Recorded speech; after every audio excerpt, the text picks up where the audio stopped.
जय हिंद दोस्तों। आज संविधान का दूसरा क्लास है।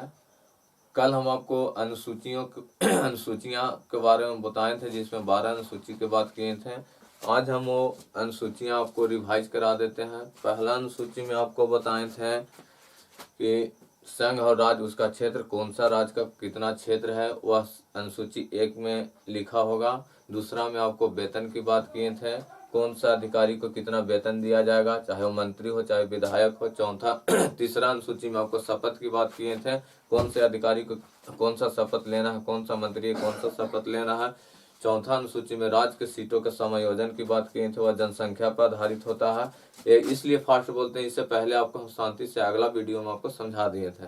पांचवा अनुसूची में आपको SC/ST के बारे में बताएंगे थे। SC/ST का प्रावधान सन 1989 ईस्वी में अधिनियम पर आधारित है। और आपको छठा अनुसूची में पूर्वोत्तर राज्यों के बारे में बोले थे, जिसमें असम, मेघालय, त्रिपुरा, मिजोरम आते हैं। और सातवां अनुसूची में आपको शक्तियों का बंटवारा, केंद्र 100 विषय पर कार्य करेगी, राज्य 66 से 61 विषय पर कार्य करेगी। समर्थित सूची 47 से 52 हो गया है। और भाषा पहले 14 थी, अब वर्तमान में 22 हो गया। भाषा की आपको अनुसूची 8 में चर्चा की गई है।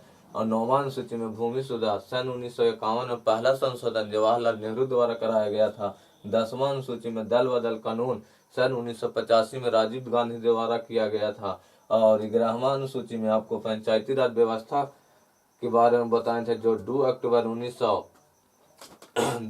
1959 को लागू हुआ था नागौर जिला में राजस्थान के। लेकिन 73वां संविधान संशोधन होने के बाद प्रथम राज्य अपनाने वाला मध्य प्रदेश राज्य बना था।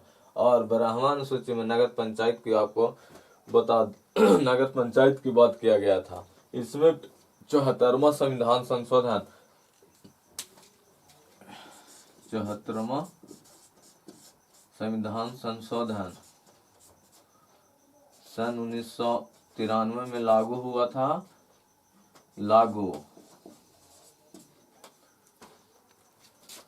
आज हम आपको संविधान का पहला भाग पढ़ाने जा रहे हैं, जिसमें संघ और राज्य, उसका क्षेत्र के बारे में पहला भाग है, जिसमें 4 अनुच्छेद हैं। अनुच्छेद उसे कहते हैं, जो भाग उसे कहते हैं जो संविधान को जो कोई भी किताब का लेसन है उसे हम इसमें संविधान की भाषा में उसे भाग कहते हैं। और जो किताब का जो टॉपिक होता है जिसे हम अनुच्छेद कहते हैं, जिसमें कुल टोटल आपको अनुच्छेद 395 बताए थे, लेकिन उप अनुच्छेद का संख्या अभी 470 हो चुका है और उप भाग की संख्या 25 हो गया है। और अनुसूची के बारे में जो भूमिका रहता है किताब में, जिसको मुख्य रूप से पूरा भूमिका में ही बताया जाता है कि कौन किसके बारे में यह कहना चाहता है। इसी तरह से हर चीज के बारे में अनुसूची 12 अनुसूची में सभी की भूमिका कर दिया गया है। और आज हम आपको भाग पहला पढ़ाने जा रहे हैं, जिसको में संघ और राज्य, उसका क्षेत्र है। पहला भाग का नाम संघ और राज्य क्षेत्र। संघ और राज्य क्षेत्र, पहला भाग का नाम है संघ और राज्य क्षेत्र। और इसमें 4 अनुच्छेद हैं।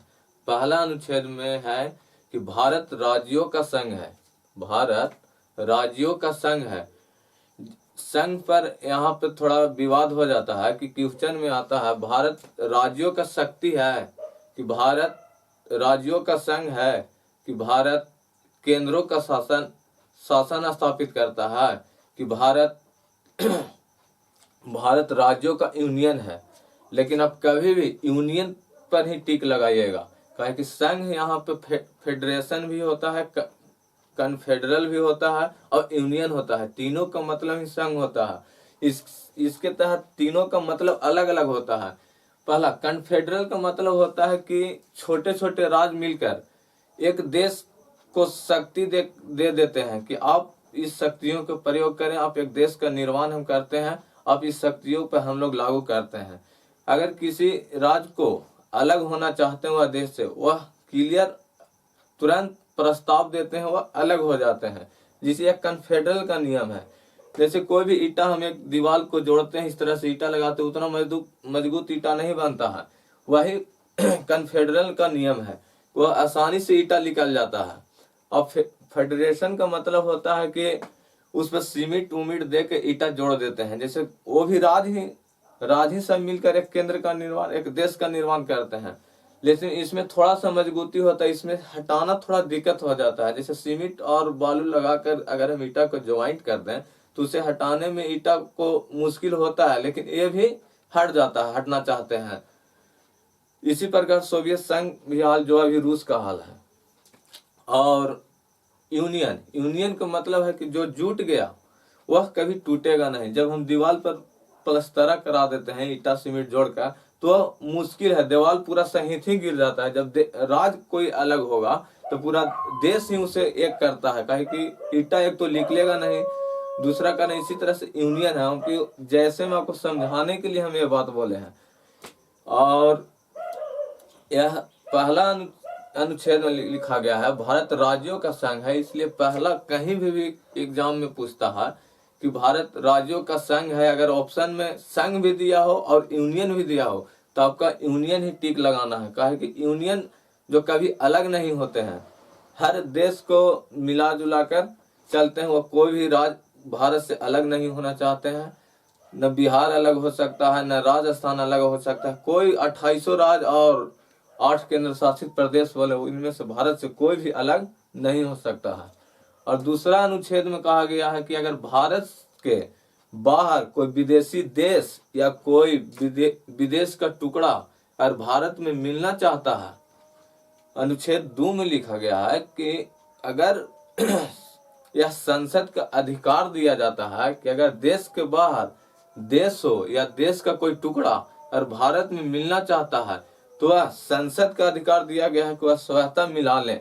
इसको चलते आप राष्ट्रपति के अनुमति लेने का जरूरी नहीं है, उसे पूर्व अनुमति से ही आप काम करा सकते हैं।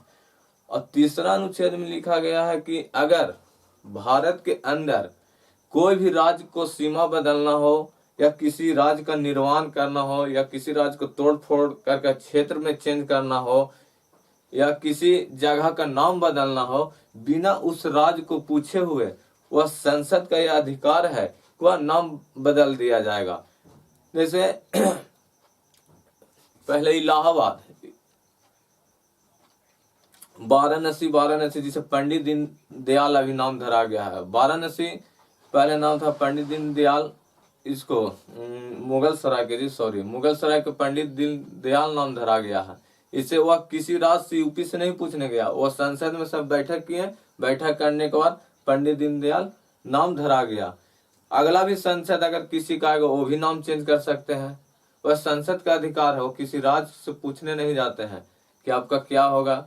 जैसे बिहार से झारखंड को अलग कर दिया गया था, वो संसद में सभी लोग बैठ गए और बिहार से झारखंड अलग कर दिए 15 नवंबर 2000 को, वह अलग एक राज्य का निर्माण कर दिए। एमपी का भी वही हुआ, एमपी से छत्तीसगढ़ हट गया 1 नवंबर 2000 को, वह कोई किसी राज्य से भी नहीं पूछने गए, वह संसद को ही अधिकार दिया गया है। इसमें राष्ट्रपति को हस्ताक्षर की जरूरी नहीं है, राष्ट्रपति साइन करेंगे तभी यह देश अलग देश से अपने देश से राज्य को दूसरा राज्य का निर्माण कर सकते हैं। और एक उसी समय यूपी से भी उत्तराखंड का निर्माण हुआ था, यह 9 नवंबर 2000 को हुआ था। और हाल ही में 2014 को आंध्र प्रदेश से तेलंगाना को अलग किया गया 2 जून 2014 को। यह संसद का अधिकार है कि वह अपने राज्य को तोड़कर 2 राज्य बना दे, 3 राज्य बना दे, संसद का ही अधिकार है। और चौथा अनुच्छेद में लिखा गया है कि जब संसद 2 और 3 को 2 अनुच्छेद या 3 अनुच्छेद यानी कोई विदेशी राज्य को मिलाता हो या कोई अपने देश में किसी राज्य को तोड़कर एक नया राज्य को निर्माण करता हो, उसमें राष्ट्रपति हस्तक्षेप नहीं करेंगे, न उनको साइन के जरूरत है। इसी तरह से सिक्किम हमारा पहले विदेशी एक टुकड़ा था जिसे वह भारत में मिलना चाहता था, जिसके कारण 35वां संशोधन सन 1974 में कराकर उसे सह राज्य का दर्जा दिया गया था। इसे अनुच्छेद 2 के कम में जोड़ा गया था, जिसके तहत सिक्किम सह राज्य के दर्जा पाया था। लेकिन जब उन्हें लगा कि हम शांति पूर्वक यह भारत में रह सकते हैं तो उन्हें 36वां संशोधन 1975 में 16 मई को उन्हें भारत को पुनः राज्य का गठन करवा दिया गया था। जो सिक्किम अभी 22वां राज्य के रूप में भारत में बना था। और सिक्किम, जब कभी हम सुनते हैं कि सिक्किम विदेशी टुकड़ा था, लेकिन अब तो हमारा राज्य बन गया है।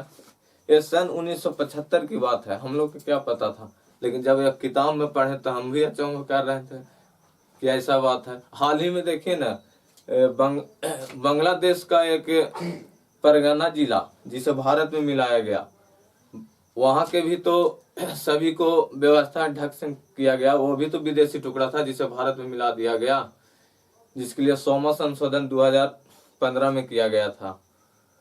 और ये आपका 4 अनुच्छेद कंप्लीट हो गया आज भाग पहला का। पहला भाग में आपको बोले कि भारत राज्यों का संघ है। संघ का मतलब यूनियन, कन्फेडरेशन नहीं समझिएगा, नहीं फेडरेशन समझिएगा, यूनियन है, भारत राज्यों का संघ है। और दूसरा में आपको बोले कि संसद को यह अधिकार है कि विदेशी टुकड़ा को वह भारत में मिला लें। और तीसरा अनुच्छेद में आपको बताएं कि भारत के अंदर किसी भी राज्य को नाम या सीमा या क्षेत्र में परिवर्तन वह संसद का ही अधिकार है। और चौथा में आपको बोले कि अनुच्छेद जब 2 और 3 का कार्य करता है जब संसद, तो उसमें हस्तक्षेप राष्ट्रपति नहीं करे, उसे 300 अनुच्छेद 368 से बाहर रखा गया है। 368 उस अनुच्छेद में लिखा गया है कि बिना राष्ट्रपति के साइन से वह काम नहीं हो सकता है, जिसके तहत यह प्रक्रिया लाया गया है।